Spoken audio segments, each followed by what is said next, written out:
Hi everyone, welcome to 2025. Welcome to my workshop, welcome to my channel, The People's Carpenter. I'm Glenn Peoples. The channel was named after me, but I also think it kind of works. The People's Carpenter, the carpenter of the people, I am your champion. Just at the moment, you're viewing this in 2025. It's not yet Christmas 2024, it's the 21st of December. And I'm not going through all the technique of building these very much because it's kind of simple. There isn't really a whole lot of technique involved, although you are going to see me making one of these. One of what? Well, one of these. I'm making, they seem a bit small to call it building. I'm making a big stack of cutting boards, serving boards, charcuterie boards. What's the difference? Well, the main difference is not really in the physical object, it's in what you do with it. So I've got a stack sitting here. Most of them are not finished. As you can see, there are still some rough edges and whatnot. I need to tidy those up. And once I've got a big pile, I don't know how many, 30, 40, but quite a few, I'm going to find a local farmer's market sometime over the summer, and I'll just see how that goes. See how well I do at hocking them off. Because, and I think this is probably true of a lot of people, I've got a bunch of skills, but putting myself out there as a salesperson is not really one of them. You know, asking for money for things that I've made, it's kind of awkward. And I hear that from a lot of people. It's starting to rain. I love the sound of rain on my workshop roof, and whenever it happens and I'm in the workshop recording, I point it out. So yeah, that's what I'm going to do. And just now, I'm working on a big one. I thought someone will have a use for an enormous one of these, someone who has a huge party with lots of people. And I guess I'm thinking now of using it as a charcuterie board with all your crackers and cheese and cold cuts and whatnot, little olives, little fancy things to show how opulent your life is. So I've got some boards that are fairly long, and I'm not going to cut them, well, you know, I'll cut them as long as the shortest ones are. So that's still about, well, it's just over 700 millimeters, so it'll be about 700 millimeters long. That's pretty huge. At the moment, it's 305 millimeters wide. It will be less than that, of course, quite a bit less than that. In fact, I may add more pieces to it because by the time I've planed everything down, it'll be much tidier than that. But yeah, it's going to be a big one. The process of making this one is going to be pretty straightforward, and it will go something like this.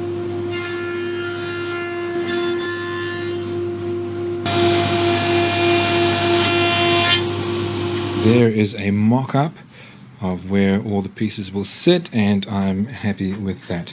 There are 3 species represented here. That is Zurimu, as are those pieces. The pale thin pieces are Tawa, and then there's Purple Heart. So that's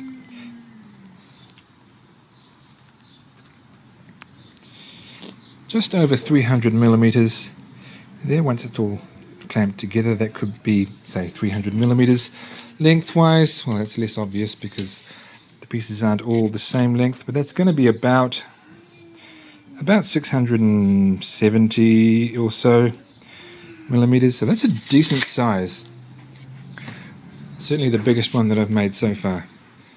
So I guess we should glue it.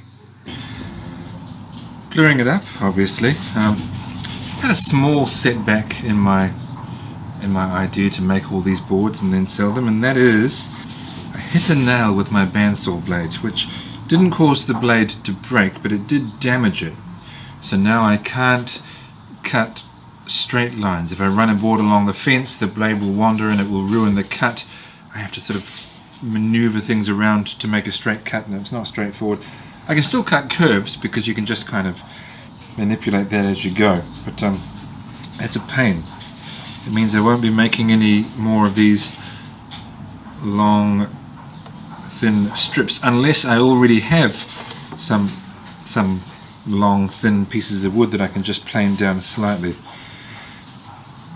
So I will still be making some, but not quite the variety that I wanted to, but that's alright. That's alright. You adjust your projects to the tools that you have, or at least I do. Normally the solution would be easy, just within a couple of days I'll have a replacement, but it's the Christmas break, and everywhere from whence I would buy the replacement blade is closed. They're having a Christmas break just like I am, and therefore I cannot begrudge them. Still, a pox on their house.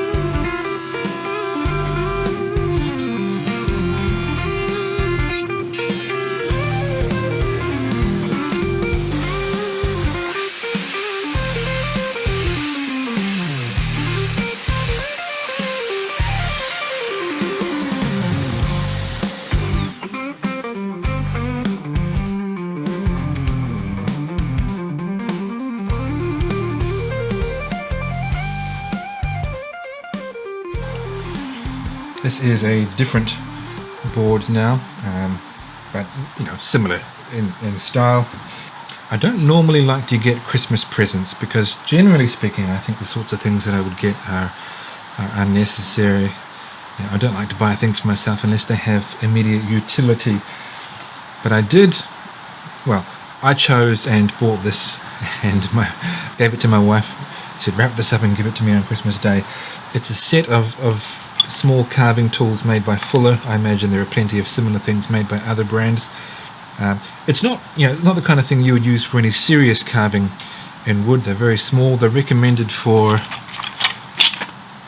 suitable for use on soft wood, clay and wax. Well, this is hardwood. I wouldn't try anything major with them, but they are good for just finessing these juice grooves where there's been a slight wobble, and so the line isn't perfectly straight.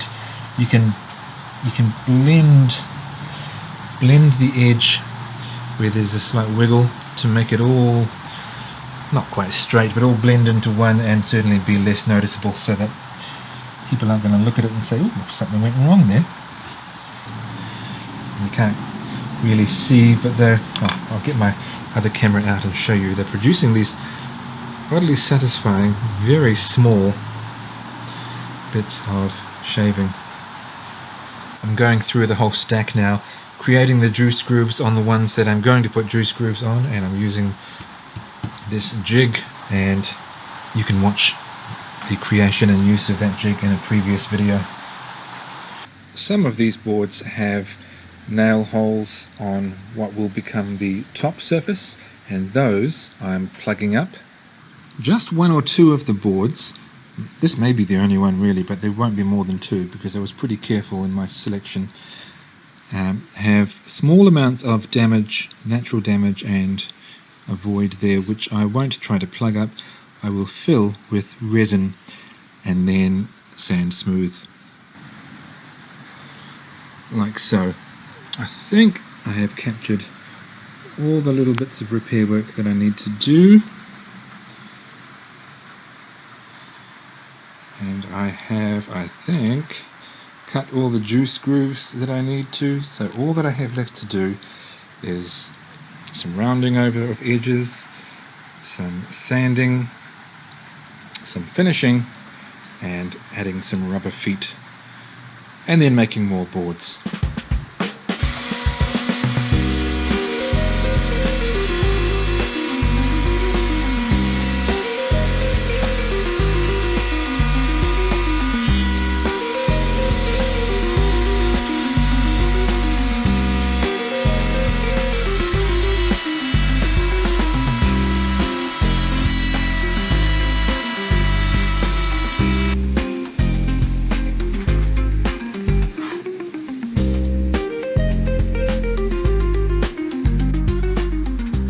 At some point I'll probably do a video about the use of recycled materials, but there may be an assumption out there that it's cheaper to get recycled materials, and buying things that are made from recycled materials perhaps therefore should be cheaper. It's very often not. I bought just the other day a bunch of pieces of Rimu that I would probably get 4 or 5 boards out of. but so much of it turned out to be on the inside in terrible condition with lots of damage from the borer beetle that this is it. This is all I got out of that. I'm looking at the underside now where there is a small amount of borer damage that I'm filling with resin, which again is a cost. And it's time. If you take the value of time into account, there's no way it's better value working with recycled materials. It's just often recycled materials are really nice, and well, it's sustainable. Tell you though, it's not easy being green.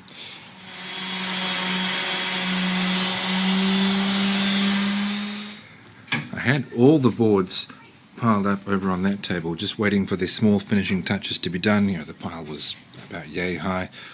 It's kind of overwhelming though, looking at a big pile like that, knowing that each one needs a little bit of something done. Where do you start? And so I just arbitrarily took the top 1, 2, 3, 4, 5, 6. Actually, that one isn't fully made yet. The top 6, brought them over here. For now, I'll just forget that those ones exist. I'll just work on finishing the final small details on these. These ones are now completely done. Well, completely done as far as they need to be up until the oiling stage. These ones just have a little bit more sanding and shaping to go. Then I will do everything in batches. I'll oil these ones, put the feet on, put them aside, then get 5 or 6 more, bring them over here, finish those ones off, and so on. So the finish is going to be a combination of 2 things. Number 1, pure beeswax, which I've hacked some off with a chisel, and that's sitting in that cup there, so I'll put this aside now. And this is pure, no, not pure, that's the wrong word, that's the beeswax. This is food grade mineral oil.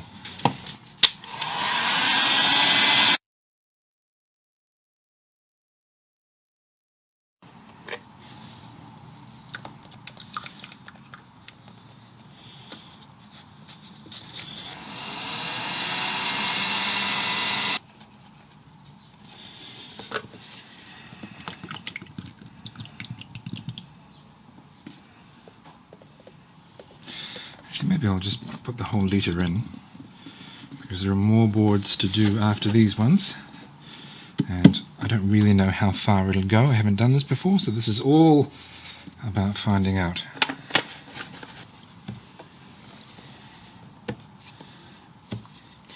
Nice and congealed. Now I'll warm it. Now the fact that it is congealed won't matter so much, because I'm going to be rubbing it on with my hands in gloves, so I'll be able to smear it all around on the wood surface.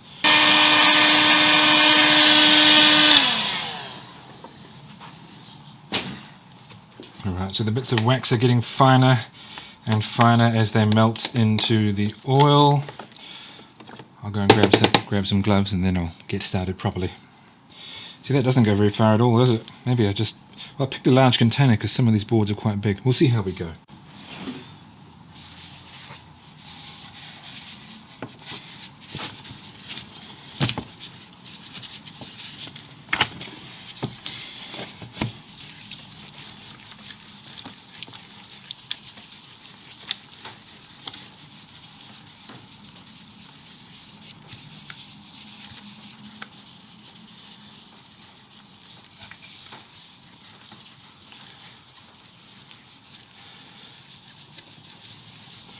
Yeah, you do want the wax to be melted as much as possible before something makes contact with it. Otherwise you have to, like it's coming right now, but yeah, having globs will affect the way that the surface reacts to whatever you're putting on it.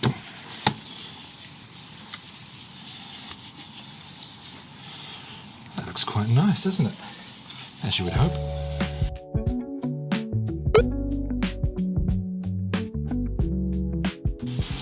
What would be useful is a plastic scraper to get this stuff off as I remove it from the bath, to leave as much oil in the bath as possible for what comes next. Now, I've just had an idea.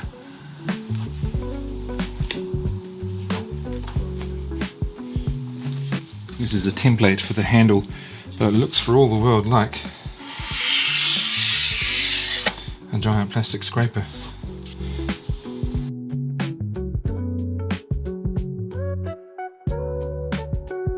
Okay.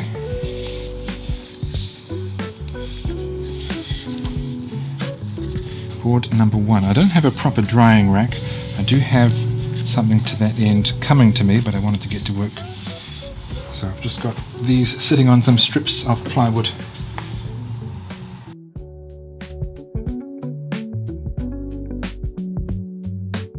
See, that's what oil does, isn't it great?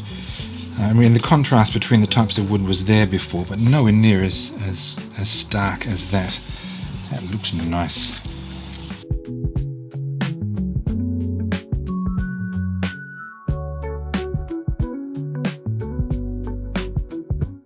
It smells so good. I don't actually know what mineral oil by itself would smell like. It's overpowered by the pleasing aroma of molten beeswax. Something else you can add to wax to make a nice oil wax finish is orange oil. That smells.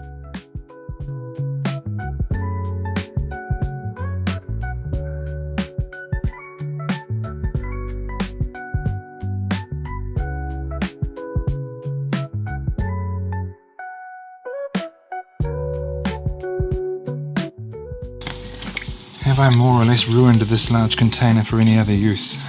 Possibly, but that's okay. I'll just keep making boards and keep using this as my oiling and waxing container and put the lid on it when I'm not using it.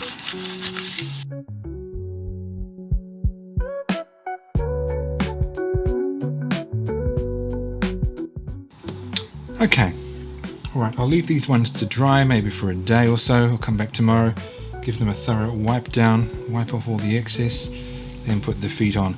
I won't show you this step of the process for every board. It's going to be pretty much like this one.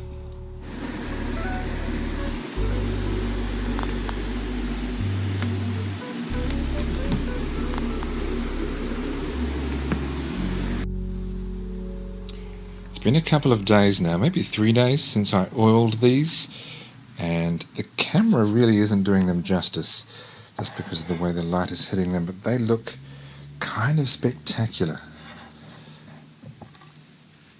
That oil blend really has done a good job.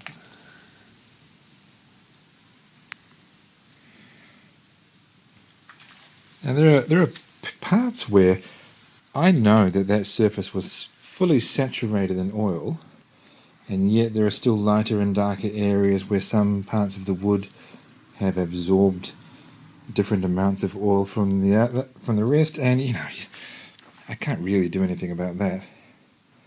I kind of wish it was more uniform, but I mean, it's natural. That's just the way the wood responded to the oil.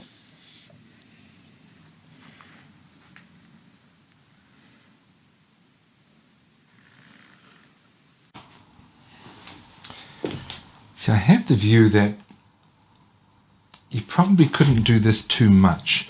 So I'm just dipping back into that oil. And that, by the way, smells incredible in there, the beeswax and the oil combined.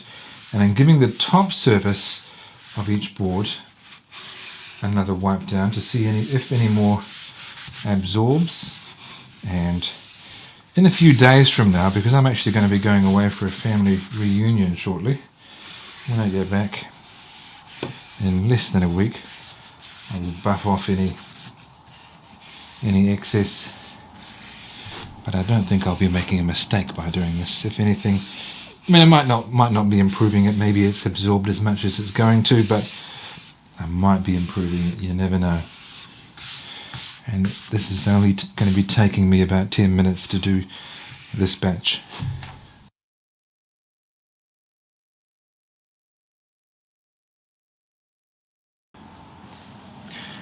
I'm using a pick to initially locate where my screw holes are going to be. You could use an awl.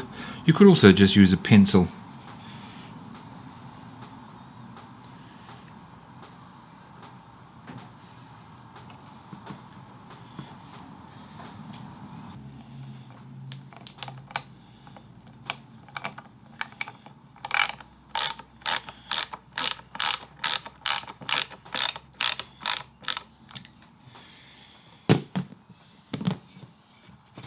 And there we go. That board is complete. To some of these I will add, I'll give it just a little bit of a wipe down. To some of these boards I will add a leather strap where it would be aesthetically pleasing or perhaps useful for the purpose of hanging it, but obviously not this one because there's no hole. I thought maybe I would do just one video covering the making and selling of these things, but I won't, just because this one's getting a bit long and people have short attention spans.